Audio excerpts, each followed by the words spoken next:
Hey everybody, it's Lon.TV, and we've got another official Android TV box to take a look at today. This is the Ematic Jetstream that's sold on Walmart's website for $69. This is pretty much the same as the MiBox, but it has a few extra ports on it. But unfortunately, as you'll see in this review, it doesn't do everything that the MiBox does, especially for home theater users. We'll have a lot to talk about regarding this device in just a second. But I do want to let you know, in the interest of full disclosure, that I paid for this with my own funds. All the opinions you're about to hear are my own. Nobody is paying for this review, nor has anyone reviewed or approved what you're about to see before it was uploaded. So let's get into it now and see what this box is all about. So let's take a closer look now at the hardware. This box costs $69. It has the same processor, I believe, as the MiBox, an S905X. It's got 2 gigs of RAM and 8 gigs of storage and is running Android 8.1 Oreo. So in many ways, it's kind of like most of those generic boxes you might buy from overseas, but it's being sold at Walmart and it has an official Android TV license. And we'll boot it up here in a second so you can see how it all works. Now, what I like about this box is that it has more ports. So you've got optical audio out here, HDMI out, you've got Ethernet, which I believe is only 100 megabits, as well as an analog audio output. And then you've got 2 USB ports and a micro SD card slot. The ports are one thing that the MiBox lacks, and this one certainly has a lot more. But functionality here is an issue. So let's boot this thing up now and see how it actually works. So here we are on the home screen of the Jetstream, and I have it connected up to a 4K display at 60 Hertz so we can get a feel for how it operates at the highest resolution. This is the standard Android TV interface for version 8. So if you don't like it on other boxes, you won't like it here either. I did do a video explaining how the interface works if you want to get more information on that. What you can do if you want to get quick access to your apps is to hit the apps button here. That will pull up all of the installed apps that are available, and you can also pop into the Google Play Store to get more of them.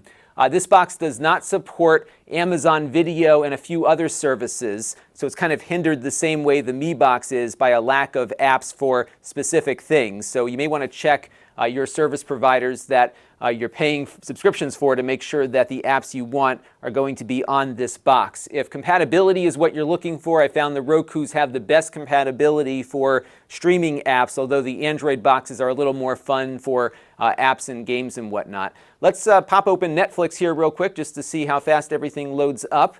So it is a pretty quick and snappy interface here. Google's made some changes to the Android TV operating system to make it run better on low-end hardware like this, but it really feels to me about the same as the MiBox S we looked at about 2 weeks ago, which is also running Android 8.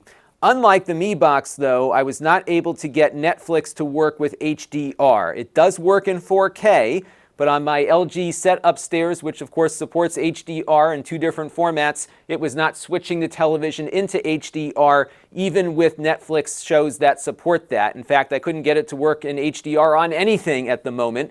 So maybe there's an update that's due to come out for this thing, but right now it is currently up to date and no HDR worked at all, despite the fact that the box says it does. And like the MiBox, it only supports Dolby Digital Plus and not Atmos, so you won't get the best possible sound quality out of the shows on Netflix and other services that support Atmos, but you will get digital 5.1 channel sound at least. There is some voice commands that you can issue to the device here. You hold down this button here and start speaking. But as you can see here, I just pushed the button and nothing happened because sometimes when you push the button, it kind of delays itself for at least 5 minutes or so before it pulls the shelf up, and it doesn't work until it gets itself out of whatever rut it gets into, as you can see here. When it does work, you do get the Google Assistant that works the same as it does on other Android TV devices, so you can issue a universal search. You can have it turn on lights around the house or whatever. Pretty much the same Google Assistant experience you're used to also works on this, but only when it works. And if you like to watch 4K 60 Hertz content on YouTube, you shouldn't have any issues here. I was able to play back this video that I shot at 60 frames per second 4K. No problems here playing it back on this box. So even though the processor is a little on the slow side, it's well optimized for this kind of content. And the MiBox S also handled this pretty well itself. Now, like other Android TV devices, this handles live television quite well. You've got a couple different ways to watch live TV, but we'll start with the built-in Google Live Channels function. Now you need a oh, there goes the voice search that I initiated 5 minutes ago. This is one of those things I was talking about. Sometimes the voice search is very much delayed. But we're going to start with the live channels function. This is Google's own interface. And what this will do is connect up to a network TV tuner or a USB tuner that's compatible and allow you to watch live television. Now in my house I have an HDhomerun Prime, which is a network TV tuner that works with my existing cable subscription. They also have one that works over the air, so you can pull in stuff from an antenna and then just put it out on your network so devices like this can see it. In full disclosure, they're an occasional sponsor here on the channel, but not sponsoring this video. And you get a nice grid channel guide here, and you can tune to whatever you want.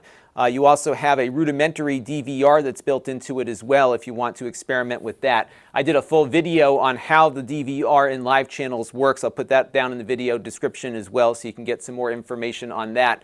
Another thing I like to test is the HDhomerun app itself because they recently added support for DRM protected channels on cable systems. So some cable systems encrypt every channel and don't let you watch anything unless the box passes muster with the cable bureaucracy. And the good news is that this box does pass muster. It will play back this DRM protected content here from HBO just fine, and of course work with the HDhomerun DVR as well. Now another thing I like to test on these boxes is how well they handle Chromecasting, which allows you to take out a compatible app on your mobile device and cast the video from that app to your box here and by extension your television. And some of the fake boxes we've gotten in from China don't always work with HBO Go here, for example, so I thought we'd give this a shot real quick to make sure that it does in fact work. So we've got HBO going here, and it looks like it's able to play back the content here just fine. So as far as Android certification is concerned, this device appears to be official, which is a good thing, but again, there are some glitches here that are not working as well as they do on the MiBox S, which is also an inexpensive official device. Now these boxes are not gaming powerhouses. Again, it's running with that same low-powered chip that we found in a number of generic Chinese boxes in addition to the MiBox S. But it can play most of the games that you'll find on the Google Play Store, given that they're targeted at some of the lower-end hardware out there. What I'm running here is an emulator of a PlayStation 1 game called Destruction Derby, and it's running on here just as well as it did on the MiBox S and some of those other devices we've looked at. So it's probably okay for that. It works with Bluetooth controllers, so you should have a fairly decent gaming experience on here, but it is nowhere nearly as good as an NVIDIA Shield might be. But where the box really falls short is in its home theater capabilities. I'm going to load up one of my 4K Blu-ray movies off the network here, and you'll see this thing will be spinning around for quite some time. Even over Ethernet, it's having a really hard time working and getting these movies to play back. This is something I do all the time on my NVIDIA Shield, which of course is a more powerful device, but here in Plex we're just not getting the same performance. We're also having a few other issues with home theater, namely it doesn't support lossless audio formats, so even if you have a movie with Atmos encoded on it, that will not pass through on the box. It also doesn't automatically switch my TV into 24p mode, which is another problem because most movies are shot at 24 frames per second, and if you want the movie the way the director intended it, your TV needs to do that in order for the movie to look right. And also, it's not passing HDR through either when it does manage to get something to play back. So altogether, this box for home theater usage is a real dud. So our search for an affordable NVIDIA Shield alternative continues. This box certainly is not it. And another factor to consider is who's making the box. This is manufactured by a company called Ematic.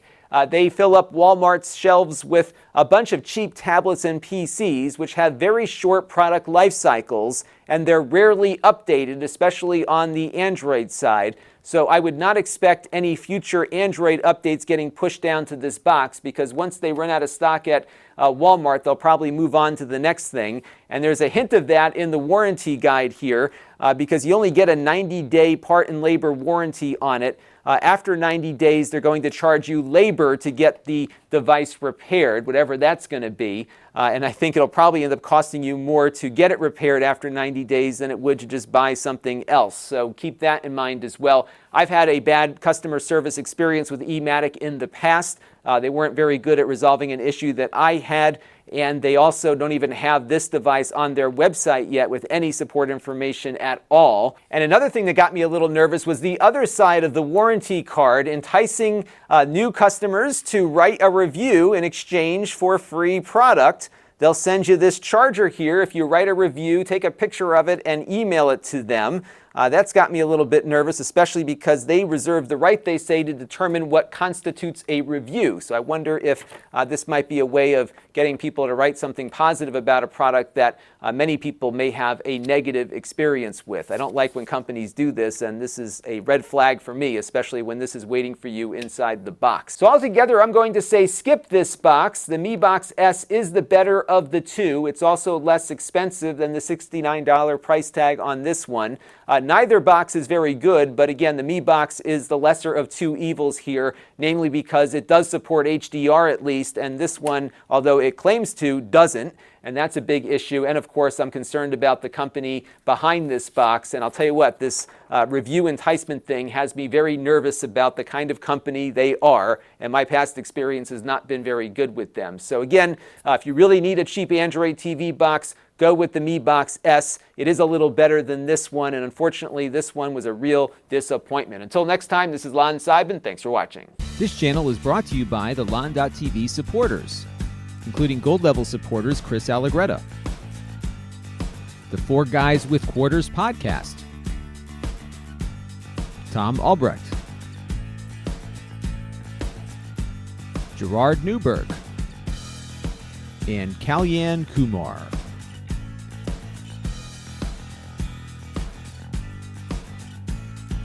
If you want to help the channel, you can by contributing as little as $1 a month.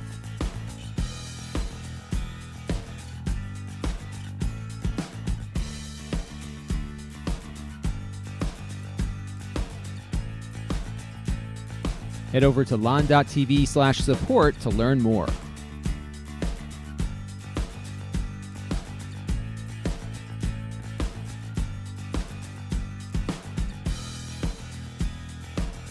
And don't forget to subscribe. Visit lon.tv/s.